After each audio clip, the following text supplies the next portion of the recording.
Hi everyone, this is Nicole. Welcome back to my channel.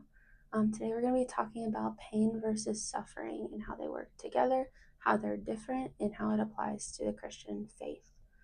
So first of all, pain and suffering start in the Garden of Eden and not before the fall, to be exact.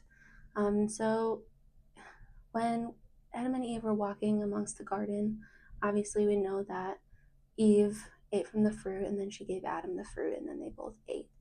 And then God was like, hey, where are you? Right?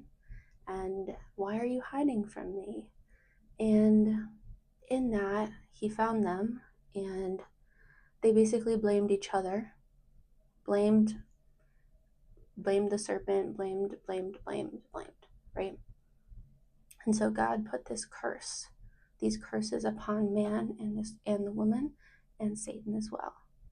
And so basically, when he put these curses on them, I won't go into that part right now, but part of that curse was allowing suffering into this world because they chose to eat from the fruit of the tree of knowledge, the knowledge of good and evil, instead of the tree of life. So, something that is important here is the tree of life, right?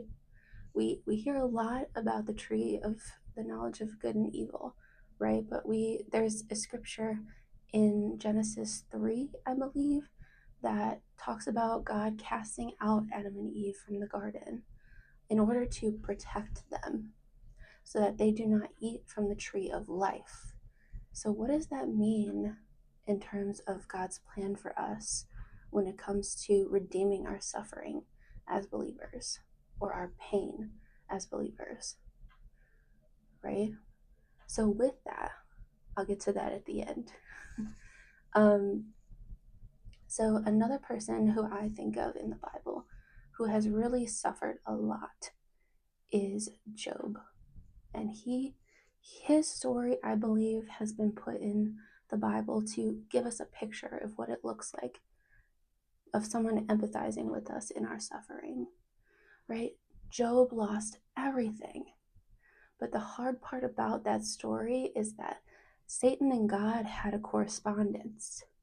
They had an understanding that God was going to allow Satan to mess with Job, to take everything from him, essentially destroy him without actually taking him off this earth. Let's just put it that way. So that brings the question of, why does God allow suffering, right? I know I have grappled time and time again, and will probably spend my entire life, as will you, trying to ask that question to God.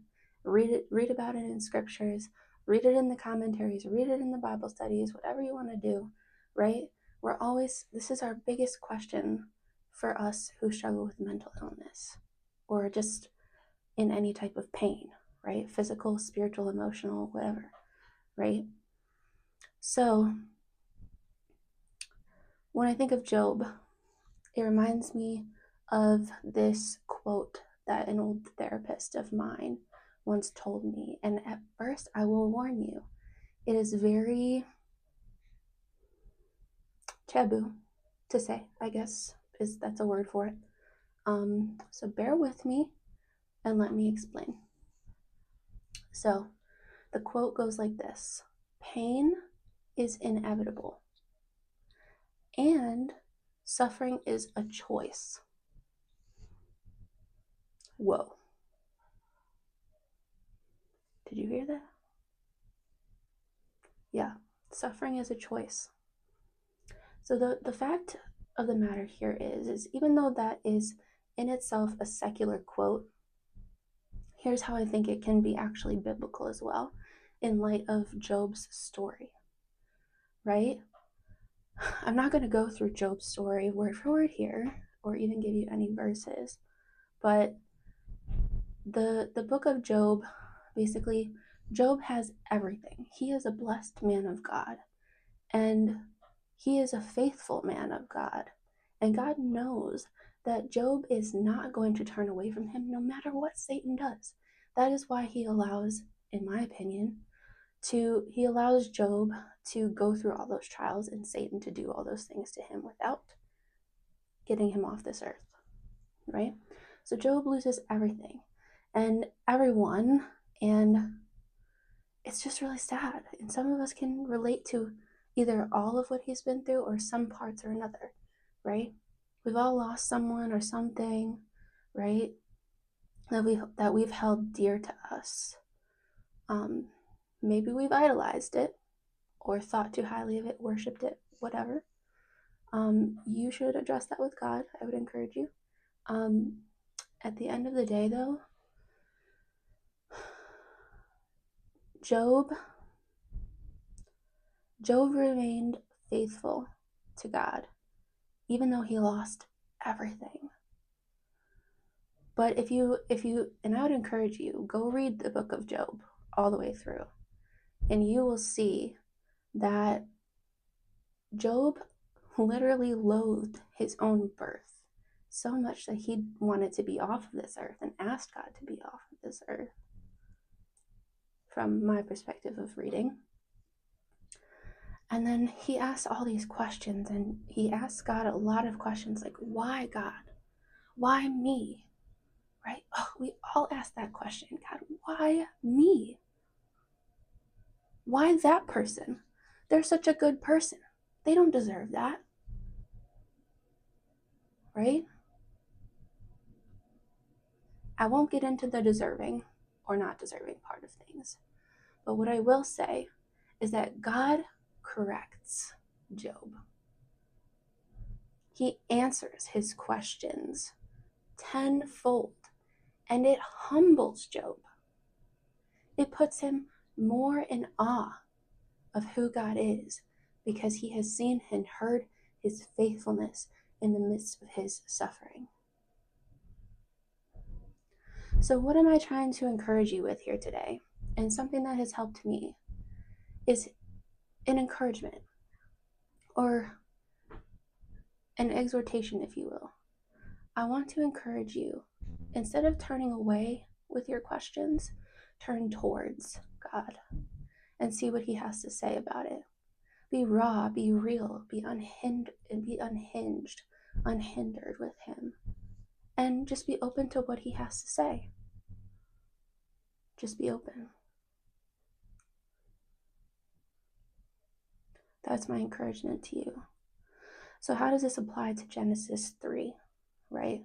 God casting out Adam and Eve from the garden. It's this. This is how, I get so excited. Okay, this is my favorite book, my favorite verse in the Bible. So this is God's plan of redemption for us in our suffering. The fact that he did not allow Adam and Eve to dwell in the midst of a tree that would allow them to live in eternity in sin and suffering. Instead, God's plan for us, in his mercy and his grace, in his faithfulness and in his everlasting love, his plan of redemption, I will send my Son down from heaven to be amongst you, to be like you, so that you can have empathy and comfort and peace, knowing that I, the God of the universe, have also gone through all of these trials and tribulations, have lost so much, sacrificed so much, even myself, God says, in my Son, so that you do not have to live in eternity, in brokenness, in sin, and in suffering and in pain. It says in Revelation, there will be no more weeping, only rejoicing. No more darkness, only light. And that, my friends, is what I would love to leave you with today. Again, I would encourage you to go read Genesis 1 through 3, or onward if you like, and all of Job, okay? And I want you to reflect and study for yourself what all of that means to you. Until next time, be sure to like and follow or subscribe. See you soon.